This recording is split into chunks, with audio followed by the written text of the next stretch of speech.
अब हम लोग बात करते हैं लेसन 1 और ये 5वां नंबर वीडियो है। सबसे पहले प्लेलिस्ट में जा करके 4 नंबर तक वीडियो देख लीजिए, उसके बाद 5वां देखिए। ये एनसीईआरटी क्लास 8 हिस्ट्री है। हिस्ट्री मतलब क्या होता है? इतिहास।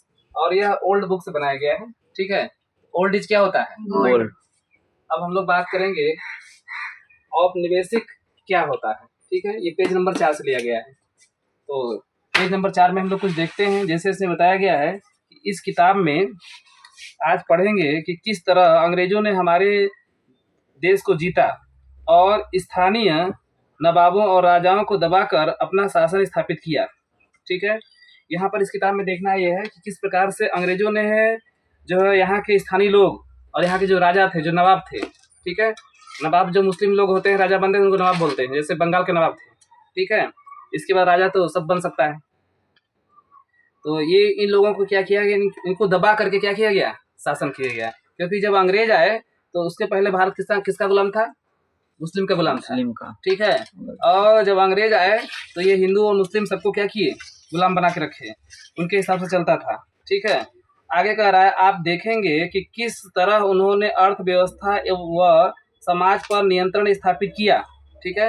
अब ये भी हम लोग देखेंगे किस प्रकार से उन्होंने भारत के जो अर्थव्यवस्था पर, भारत के समाज के ऊपर अपना प्रभाव बनाया, ठीक है। अपने सारे खर्चे को निपटाने के लिए राजस्व वसूल किया। जो खर्चा था राजस्व एक प्रकार का क्या हुआ, टैक्स हुआ, ठीक है। तो यहाँ के लोगों से क्या लिया, टैक्स लिया। अपनी जरूरत की चीजों को सस्ती कीमत पर खरीदा। निर्यात के लिए महत्वपूर्ण फसलों की खेती कराई, ठीक है। जरूरत के लिए क्या किया उन्होंने, सस्ती चीजों को खरीदा। और निर्यात के लिए जो है अलग अलग फसलों की खेती कराई। जैसे हम लोग बात करते हैं चंपारण में, ठीक है। चंपारण में 1917 की घटना है, जब गांधी जी ने चंपारण में जो आंदोलन करने आए थे, तो उस समय क्या हुआ था कि नील का खेती करना अनिवार्य था। क्योंकि यूरोप के बाजार में नील की जो है बहुत क्या थी, डिमांड थी, ठीक है। तो इसलिए जो है जबरदस्ती जो है यहाँ के किसानों द्वारा क्या किया गया, नील की खेती कराएगा। नील की खेती कराने से क्या नुकसान होता है कि जो हमारी जमीन है बंजर हो जाएगी, ठीक है। उससे और भी फसल उसमें नहीं हो सकती है। लेकिन उन लोगों ने जहां उनको जरूरत पड़ा उस हिसाब से इसकी खेती करवाया, ठीक है। इन सारी कोशिशों के कारण क्या बदलाव आए हैं, ठीक है। इसमें क्या बदलाव आया है आप ये भी जानेंगे कि ब्रिटिश शासन के कारण यहाँ की मूल्य मान्यताओं और पसंद नापसंद, रीति रिवाज व तौर तरीकों में क्या बदलाव आया, ठीक है। तो इसमें उनके आने के बाद कुछ न कुछ खान पान में बदलाव आया, ठीक है। पहनाव में भी बदलाव आया, है ना। लोग जो है वेस्टर्न का मतलब पश्चिमी सभ्यता अपना लिए, ठीक है। नहीं तो जैसे जन्मदिन जो होता है, तो जन्मदिन के समय कभी भी अंग्रेज के आने से पहले जो जन्मदिन की प्रक्रिया तो वैसे नहीं मनता था। अगर कोई मनाता भी था तो बस उसके जन्मदिन को जो है पूजा पाठ या जो भी पद्धति से मना लेता था। लेकिन जो केक काटने की परंपरा है ये अंग्रेजों के दिन है, ठीक है। और केक में भी जो है जो गलत परंपरा है, जो दीपक को बुझाने की जो परंपरा है, चलता है ना, दीपक को सब बुझा देता है, ठीक है। और यह परंपरा हम लोग कहाँ से सीखे हैं, अंग्रेजों से सीखे हैं, ठीक है। और भारतीय कल्चर का जो है मतलब डामाडोल स्थिति में हो रहा है। जैसे छोटे छोटे कपड़े पहनना, ठीक है, ये अंग्रेजी सभ्यता का देन है और अपने सभ्यता को लोग भूल गए हैं। इस प्रकार से देख सकते हैं कि ब्रिटिश शासन ने भारत के ऊपर कैसे प्रभुत्व बनाया। अब हम लोग बात करते हैं इसमें औपनिवेशीकरण की बात करते हैं। जब एक देश पर दूसरे देश के दबदबे से इस प्रकार राजनीतिक, आर्थिक, सामाजिक और सांस्कृतिक बदलाव आते हैं तो इस प्रक्रिया को औपनिवेशीकरण कहते हैं या औपनिवेशीकरण कहा जाता है। और उसको क्या लिखा गया है, जब एक देश पर दूसरे देश के दबदबे से इस प्रकार राजनीतिक, आर्थिक, सामाजिक, सांस्कृतिक बातें हैं तो इस प्रक्रिया को औपनिवेशीकरण कहा जाता है। औपनिवेशीकरण का मतलब ये होता है कि जब भारत जो है, बात करेंगे लगभग हम लोग मान सकते हैं कि प्लासी के युद्ध के बाद, ठीक है। क्योंकि प्लासी का युद्ध 1757 में हुआ था और उसके बाद बक्सर का युद्ध कब हुआ था, 1764 में। तो 1764 ईस्वी के युद्ध के बाद जो है अंग्रेजों का पूरा भारत के ऊपर धीरे धीरे प्रभुत्व जो है जमने लगा, ठीक है।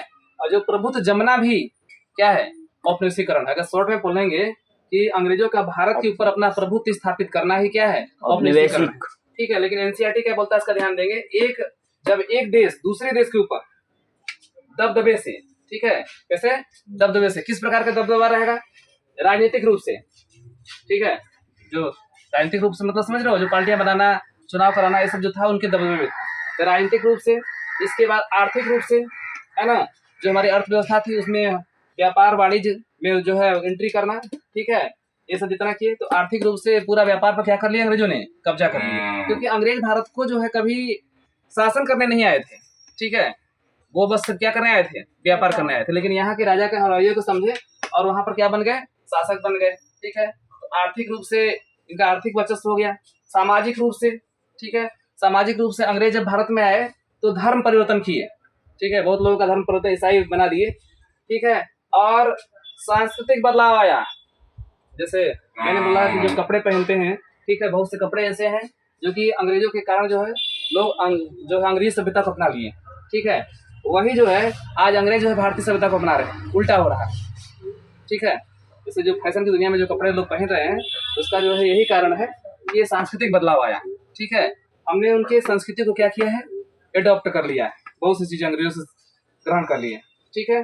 तो इस प्रकार से जो बदलाव आया है, इस बदलाव की प्रक्रिया को क्या कहेंगे, औपनिवेशीकरण कहा जाता है, ठीक है।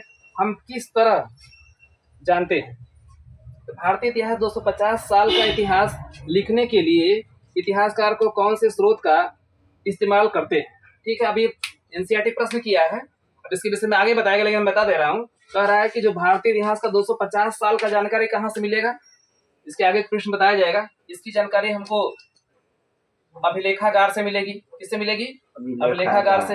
अभिलेखागार में जो अभिलेख लिखे रहते हैं, ठीक है, जो भी उनके विषय में इतिहास में जो कुछ भी लिखा रहता है उससे हम लोग इतिहास के विषय में जानकारी प्राप्त करते हैं, और ये अभिलेखागार के विषय में हम लोग अगले वीडियो में पढ़ेंगे, ठीक है। आज के लिए बस इतना ही, थैंक्स।